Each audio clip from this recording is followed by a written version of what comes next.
दोस्तों हरियाली तीज पर क्या करना चाहिए और कैसे पूजा पाठ करनी चाहिए, कैसे व्रत रखना चाहिए, हर चीज़ इस वीडियो में होने वाली है। इस दिन सिर धोना है या नहीं, सब चीज़ें इस वीडियो में बताऊंगी। सबसे पहले क्या करना है, हरियाली तीज वाले दिन आपको सुबह जल्दी उठना है। इस दिन है ना, हमारे यहाँ तो व्रत रखा जाता है पूजा तक, 12-1 बजे तक रखा जाता है। इसके बाद ये जो है उपवास खोल लिया जाता है, मतलब पक्का खाना बनाया जाता है और उस पक्के खाने से ही यह व्रत खोल लिया जाता है। तो यहाँ पर मेरे पास जो मूर्ति है, इसमें सभी देवी देवता है, क्योंकि गणेश जी की पूजा सबसे पहले की जाती है। तो मेरी इस मूर्ति में ही गणेश जी हैं, तो मैं अलग से यहाँ पर गणेश जी नहीं रख रही हूँ। एक चौकी स्थापित करी है मैंने और चौकी पर मैंने मूर्ति स्थापित करी है। तो यहाँ पर जो हरियाली तीज का त्यौहार है, माता पार्वती और जो है शिव भगवान की पूजा करी जाती है। कहते हैं कि माता पार्वती जी ने शिवजी जी को पाने के लिए इस व्रत को किया था, और जो स्त्रियां हैं अपने अखंड सौभाग्य के लिए इस व्रत को करती हैं। कुंवारी कन्या भी अच्छे वर की प्राप्ति के लिए इस व्रत को कर सकती हैं। तो आपके यहाँ जब अगर पूरे दिन का होता है तो आप पूरे दिन रखिएगा। एक हरतालिका तीज आती है जो भाद्रपद में आती है, क्योंकि बहुत लोगों को कन्फ्यूज़न हो जाती है कि तीज कौन सी वाली आ रही है। एक हरतालिका तीज होती है, एक हरियाली तीज होती है। हरियाली तीज जो होती है वो सावन के महीने में आती है, और हरतालिका तीज जो होती है वो भादों के महीने में आती है। लेकिन जो भादों वाली तीज है वो बहुत ही ज़्यादा मायने रखती है, क्योंकि क्या होता है, भादों वाली तीज जो है वो हमारा निर्जला व्रत रखा जाता है। अगले दिन व्रत खोला जाता है, बहुत की कैडी तीज मानी जाती है वो, और एक बार व्रत रख लेते हैं तो कभी भी उसको छोड़ना नहीं होता है। तो वो बहुत ही हार्ड तीज होती है, हार्ड व्रत होता है, और बस पानी के ऊपर ही वो व्रत रखा जाता है, अगले दिन ही उसका व्रत खोला जाता है। तो यहाँ पर मैं जैसे कि शिवलिंग बनाऊंगी मैं यहाँ पर, क्योंकि हरतालिका तीज पे पूजा करने के लिए मुझे यहाँ पर शिवलिंग बनाना है, और पार्वती जी की भी पूजा करनी है, गणेश भगवान की भी पूजा करनी है। तो मैं किसी न किसी चीज़ पर आसन जरूर दिया जाता है। आपने देखा होगा जब हम शिवलिंग बनाते हैं तो बेलपत्री के ऊपर शिवलिंग बनाते हैं। अगर आपको कहीं नहीं बेलपत्र मिल रहे हैं तो आप इस तरह से फूल का सिंहासन दे सकती हैं, या फिर आप तिल, जैसे मेरे पास काले तिल है उसका दे सकती हैं, चावल का सिंहासन दे सकती हैं, उसके ऊपर ये आप बना सकती हैं। ठीक है, तो यहाँ पर मैंने सबसे पहले गणेश जी बनाए हैं मिट्टी के। तो यहाँ पर मैंने गणेश जी को आकार देने के लिए उनकी सूंड बना दी है। तो ऐसा कुछ नहीं है कि आपको बहुत ही सुंदर, बहुत ही अच्छी आकृति बनानी, जैसी आपसे बनती हो आप वैसी बना सकते हैं। सुंदर बन जाती है तो आप सुंदर बनाएं, जैसी आपसे बन जाती है वैसी बनाएं। इसके बाद संकल्प लेना ज़रूरी होता है, क्योंकि मिट्टी जो होती है उसके अंदर हमेशा भगवान नहीं विराजित होते हैं। अगर आप पूजा करने के लिए बना रही हैं तो जब ये पूरी आपकी बन जाएगी शिवलिंग वगैरह, तो आप भगवान से आग्रह कर सकती हैं कि आप इस मूर्ति में विराजमान होइए, मैं आपकी पूजा करना चाहती हूँ। तो इस तरह से संकल्प लेने के बाद ही पूजा आगे बढ़ानी चाहिए।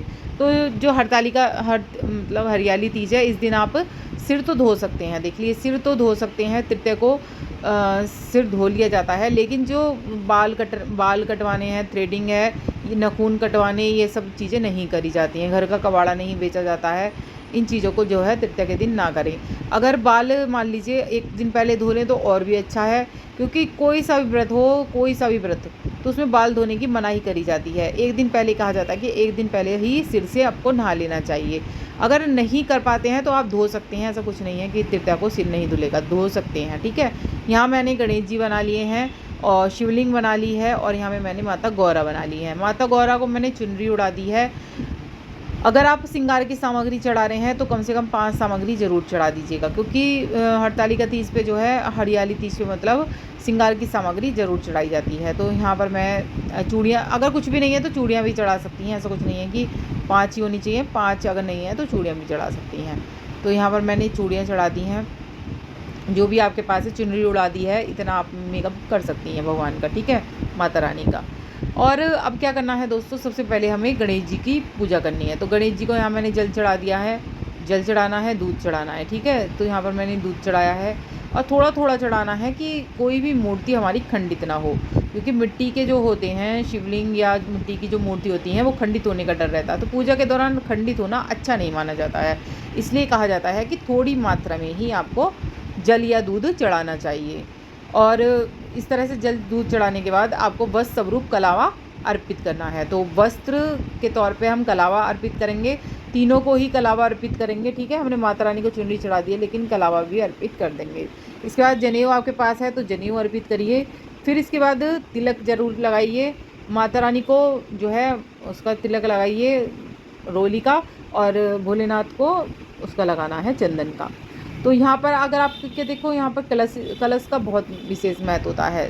तो कलश स्थापित करने का यहाँ पर मैंने आम के पत्ते लिए हैं, तो कहते हैं कि सभी देवी देवताओं का वास होता है कलश में। तो मैं यहाँ पर साक्षी मानकर यहाँ पर मैंने कलश स्थापित कर दिया है। तो यहाँ पर मैंने कलश में आम के पत्ते डाले हैं और जल अंदर भर दिया है और आम के पत्ते लगा दिए हैं। इसके ऊपर आप दीप कलश भी स्थापित कर सकती हैं, वो आपकी मर्ज़ी है, या फिर नारियल भी रख सकती हैं। ठीक है, तो इस तरह से कलश स्थापित कर लेना है।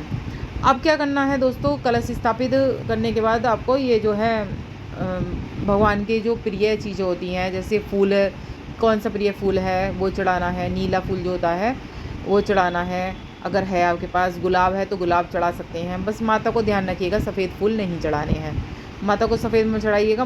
जो माता को, पार्वती माता को गुड़हल का फूल बेहद पसंद होता है। अगर आपके पास गुड़हल का मिल जाए तो और भी अच्छी बात है, नहीं तो लाल गुलाब के फूल भी आप चढ़ा सकते हैं। ठीक है, यहाँ पर मैंने बेलपत्र चढ़ा दिया है। एक बात बता देती हूँ कि जो वो होती है ना भांग वगैरह मत चढ़ाइए। मैं सभी वीडियो में बताती आ रही हूँ कि भांग चढ़ानी अच्छी नहीं होती। इससे जो आपके हस्बैंड है या आपके घर का कोई भी सदस्य है, बच्चा है, तो वो इस प्रवृत्ति का हो जाता है कि वो भी पीने खाने लगता है। तो इन चीज़ों को नहीं करना चाहिए, भांग वगैरह नहीं चढ़ानी चाहिए। ठीक है, क्योंकि माता गौरा को नहीं पसंद है कि उनके जो हस्बैंड हैं, उनके जो महादेव हैं, वो भांग वगैरह पिए, नशा करें। ठीक है, यहाँ पर मैंने फल अर्पित करे हैं, तो आप छुआकर फल, सभी को फल जितने 5, कम से कम 5 फल ज़रूर ले लीजिएगा। 5 फल अर्पित करिएगा, 5 फल, इसके बाद दक्षिणा अर्पित करिएगा भगवान को, और फिर आरती उतारनी है। ठीक है, आरती उतारने के बाद अब विसर्जन आप क्या सोचेंगी कब कर और कैसे करना है। तो विसर्जन आपको कम से कम 1 घंटे बाद, पूजा के 1 घंटे बाद विसर्जन करना है। विसर्जन की वीडियो मेरे चैनल पे आ गई है, वहाँ आप देख सकते हैं। नॉर्मल आप किसी भी बर्तन, साफ बर्तन में पानी भर लीजिएगा, उसमें गुलाब के पत्ते डाल लीजिएगा, गंगा जल डाल लीजिएगा, और इसे मूर्ति को प्लेट सहित आप उसमें विसर्जन कर दीजिएगा। बस तुलसी के गमले को छोड़कर अन्य किसी भी गमले में आप ये जो है मिट्टी जो हो जाती है उसको डाल सकते हैं।